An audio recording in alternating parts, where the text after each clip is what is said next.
Hey, Cody. I was looking forward to seeing you, Cody. I sure like saying Cody. My rival should be strong to keep me sharp. While working on my Pokédex, I looked all over for Pokémon. Not only that, I assembled teams that would beat any Pokémon type. And now, I'm the Pokémon League champion. Cody, do you know what that means? I'll tell you. I am the most powerful trainer in the world!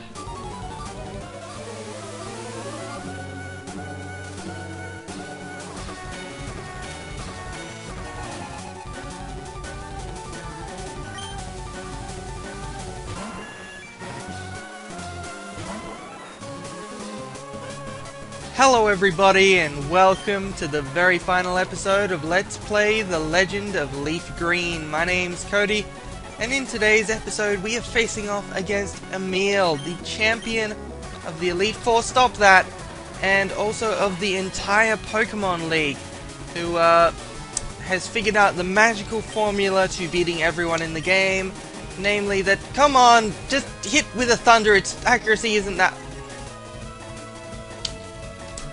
Namely, that if he uses more than one type of Pokemon, it's actually an advantage. Something that he is seemingly the only NPC in this game to figure out.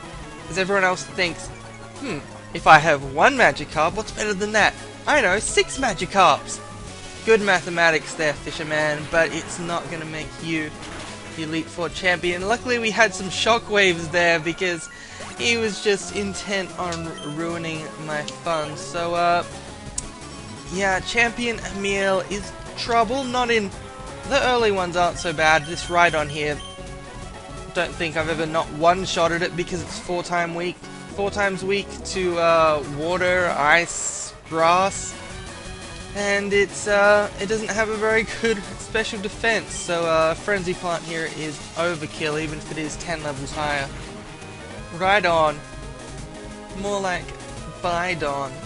Oh, but yeah, Rhydon isn't the trouble here. The trouble here is Rhydon's special little spoon-bending friend, Alakazam, who is likely coming up next because Alakazam has an advantage in this particular fight. So he does use some strategy in selecting his next Pokemon as well. So what we're going to do is we're going to use a strong physical attacker, namely Triforce, because Alakazam is weak to physical attacks unless it uses Reflect on the first turn. Don't do that. Okay, that's fine as long... I don't think this will defeat Triforce. What do you mean a critical hit? Alright.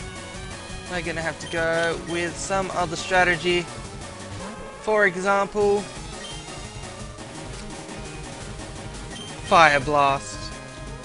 See, the problem is this guy goes first, and then he gets dumb critical hits, and he has a Reflect, and he's powerful, and everything's a pain, but there we go. Who's got the best critical hits now? It's you, Cody. That's right, Alakazam. It's me. And we defeat Alakazam in one hit with Rao. Good job, Rao.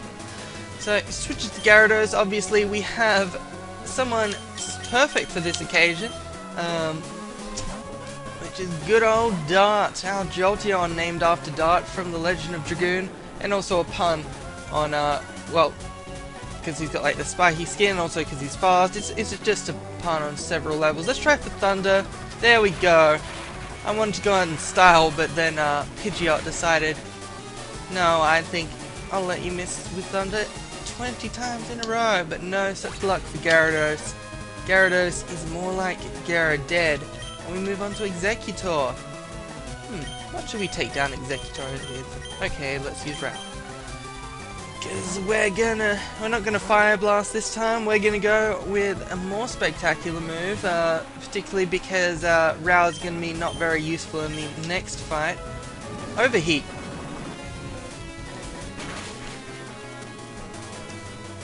Executor, you look like you've been executed. Oh, and Rao's pun tolerance partially fell. So, last up, we've got Charizard here. This is a short fight, but that's what happens when I But when I actually use strategy instead of going fire Pokemon, let's use my grass type Pokemon for fun.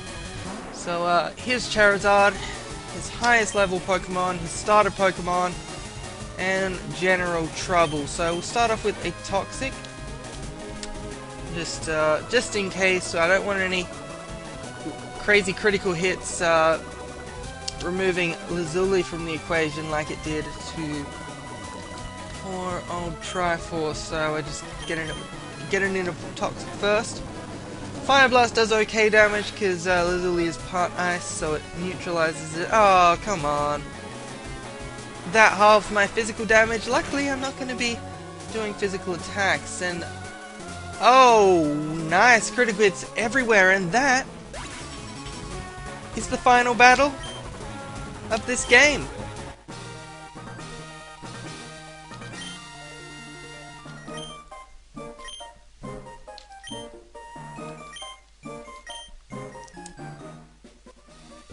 So, if you want to stick around to for the credits, well, you should definitely do so because I'm going to be talking, and I'm sure you love me talking. I'm going to be talking about the future of me doing Pokemon LPs. I'm going to be talking about what I will be doing. Why am I advertising it? It's the same video. Let me just talk about it now. So, what I'm going to be doing is I will be doing more leaf green stuff. I will be doing this bonus content, the Sebi Islands, but not on this channel. If you didn't know, that the whole Bulbapedia doing stuff for the channel was sort of just a favor for Liam, not the Venusaur, final form of Bulbasaur, mascot of Bulbapedia, your #1 source for Pokemon news and information, but Liam, the actual owner and webmaster of Bulbapedia, who Liam the Bulbasaur was named after. This cool music.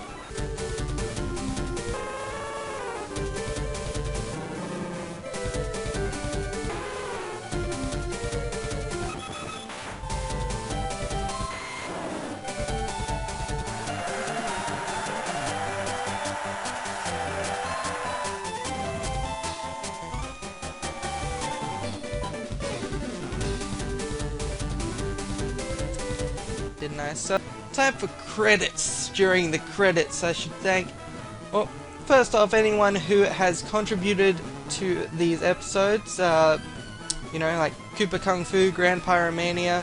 Chugga Conroy helped out in today's episode by doing the dramatic reading there of Champion Emil's lines.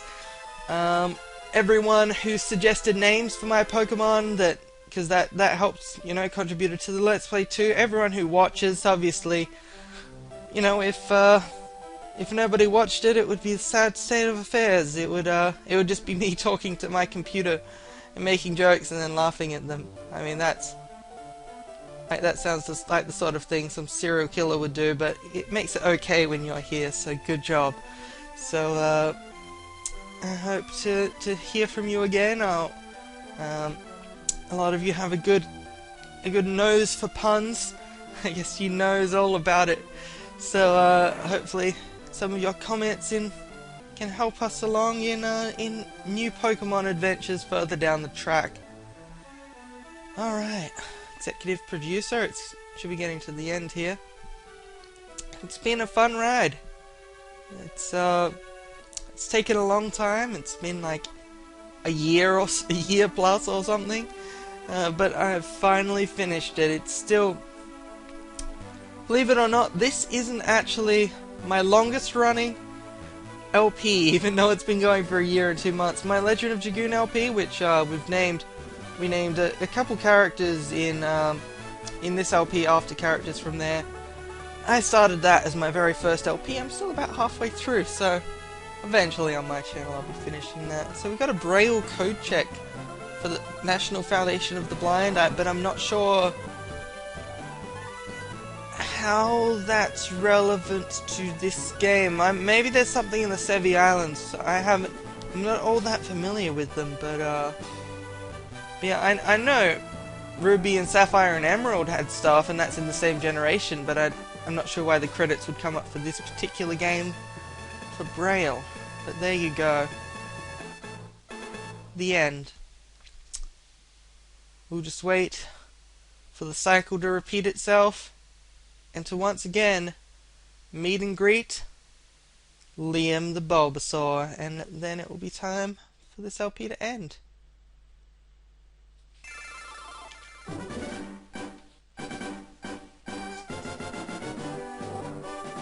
Hey Liam. Alright, so this has been all, and I will see you next time. Cody out.